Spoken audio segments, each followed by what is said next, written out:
Assalamualaikum warahmatullahi wabarakatuh. Apa kabar anak-anakku yang soleh-soleha? Semoga kalian dalam lindungan Allah, dalam keadaan sehat, dan tetap semangat dalam mengikuti pembelajaran daring ini. Anak-anakku, pada pertemuan kali ini kita akan membahas tentang taharah. Namun sebelumnya, untuk mengawali kegiatan, mari kita berdoa terlebih dahulu. Semoga dalam pembelajaran ini kita diberikan kemudahan dan ilmu bermanfaat dari Allah Subhanahu wa taala. Berdoa mulai. Untuk bab taharah, kompetensi dasar yang harus dicapai adalah memahami ketentuan bersuci dari hadas besar berdasarkan ketentuan syariat Islam. Adapun tujuan pembelajaran dalam bab taharah adalah diharapkan siswa setelah mengikuti serangkaian kegiatan pembelajaran, siswa dapat pertama menunjukkan tata cara bersuci dari hadas kecil dan hadas besar berdasarkan syariat Islam. Yang kedua adalah menjelaskan ketentuan bersuci dari hadas kecil dan hadas besar.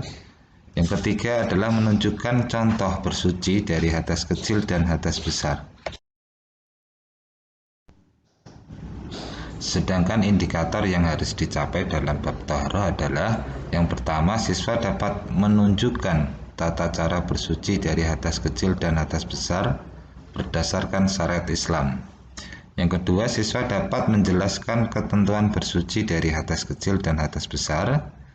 Yang ketiga, siswa dapat menunjukkan contoh bersuci dari hadas kecil dan hadas besar. Selanjutnya kita akan ke bab tentang taharah. Taharah menurut bahasa artinya bersih dan bersuci, sedangkan menurut istilah adalah melenyapkan sesuatu yang ada di tubuh, pakaian, dan tempat yang menjadi hambatan bagi pelaksanaan sholat dan ibadah lainnya menurut tuntunan syariat Islam.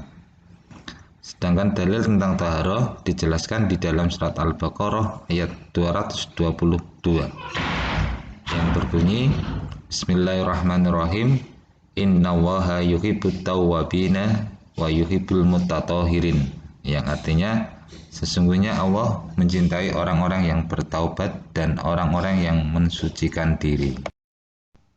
Setelah mempelajari taharah baik mengenai bahasa maupun istilah, taharah juga dapat diartikan adalah bersih dari hadas dan najis. Sekarang kita akan membahas tentang hadas. Hadas adalah sesuatu yang menyebabkan seseorang tidak sah melakukan ibadah tertentu seperti sholat, tawaf, dan ibadah lainnya.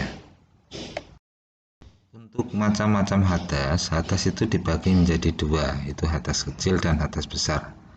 Hadas kecil adalah segala sesuatu yang dapat membatalkan wudu, sedangkan hadas besar adalah sesuatu yang menyebabkan mandi besar. Nah, sekarang pasti kalian sudah tahu atau sudah pernah mempelajari baik mengenai hadas kecil dan hadas besar. Sekarang untuk keaktifan kalian, silahkan kalian menjawab di kolom komentar. Yang pertama adalah sebutkan contoh yang termasuk hadas kecil. Yang kedua adalah sebutkan contoh yang termasuk hadas besar. Tulis di kolom komentar, anak yang aktif akan mendapatkan nilai keaktifan dari saya. Terima kasih anak yang sudah aktif dan menjawab di kolom komentar pertanyaan yang sudah saya berikan. Selanjutnya kita akan melanjutkan tentang najis. Najis adalah kotoran yang menjadi sebab terhalangnya seseorang untuk beribadah kepada Allah Subhanahu wa taala. Untuk macam-macam najis itu dibagi menjadi tiga. Itu yang pertama adalah najis mukhafafah, itu najis ringan. Yang kedua adalah najis mutawasitah, itu najis pertengahan atau bisa dikatakan najis sedang. Yang ketiga adalah najis mughaladah, itu najis berat. Mari kita akan membahas satu persatu. Yang pertama adalah najis mukhafafah atau najis ringan. Contohnya adalah air kencing bayi laki-laki yang belum berumur 2 tahun dan belum makan selain air susu ibu.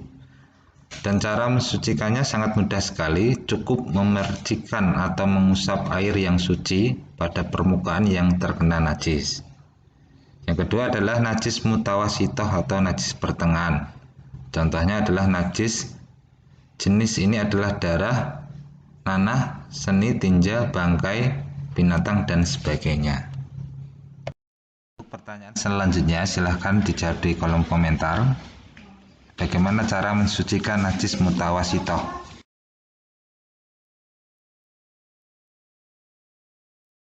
Yang ketiga adalah najis muhuladoh, yaitu najis berat, yaitu najis yang bersumber dari anjing dan babi.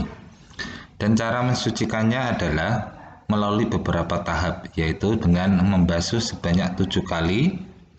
Salah satu diantaranya menggunakan air yang dicampur dengan lumpur. Baik anak-anakku, setelah mempelajari materi tentang toharoh, silakan sebagai tugas kalian kerjakan di menu tugas, yaitu sebutkan macam-macam najis dan contohnya, dijawab di menu tugas. Terima kasih. Selesai ya, silahkan setelah mempelajari materi yang saya berikan dan sudah mengerjakan tugas, mari kita tutup pembelajaran pada pertemuan kali ini dengan membaca hamdalah, yaitu alhamdulillahirabbil alamin. Saya akhiri, wassalamualaikum warahmatullahi wabarakatuh.